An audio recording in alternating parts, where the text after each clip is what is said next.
सभी को नमस्कार साथियों पिछली कक्षा के अंतर्गत आपने शॉर्ट के अंतर्गत एक लाइन फॉर्मूला देखा था। लाइन फॉर्मूला के अंतर्गत आपने जो स्ट्रक्चर देखी थी वो स्ट्रक्चर थी यह वाली, ये लाइन फॉर्मूला था।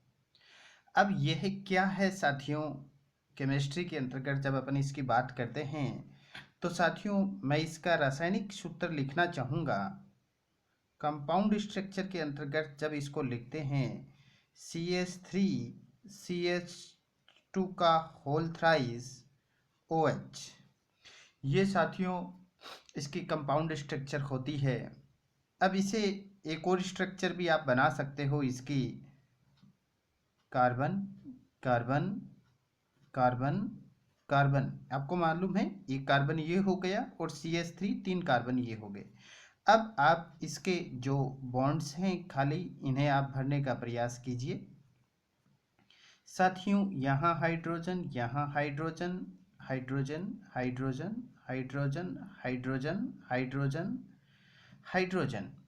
अब बात आती है ऑक्सीजन, ये इसके साथ ऐसे लॉन पेयर के साथ इसे कनेक्ट होता है। और ये साथियों यह अपनों ने सबसे पहले बात की थी कि जो लाइन फार्मूला है, ये लाइन फार्मूला जो है, अब इसकी बात करते हैं कि ये है क्या। साथियों एक्चुअल में यह जो है ये एक प्राथमिक एथेनॉल है और इसे ब्यूटेनॉल बोला जाता है। क्या बोला जाता है? ब्यूटेनॉल बोला जाता है। साथियों ब्यूटेनॉल जो है, ये ब्यूटेनॉल का उपयोग, इसके यूजेस की अगर अपन बात करते हैं साथियों, तो यह दवाओं में और साथियों इत्रों में यानी सेंट के रूप में इसका उपयोग होता है। साथियों इसे काम में लिया जाता है। तो साथियों आज की इस जो शॉर्ट मीडियम रेंज की क्लास थी, इसके अंतर्गत अपनों ने ब्यूटानॉल का लाइन फार्मूला, कंपाउंड फार्मूला और इसकी स्ट्रक्चर के बारे में पढ़ा।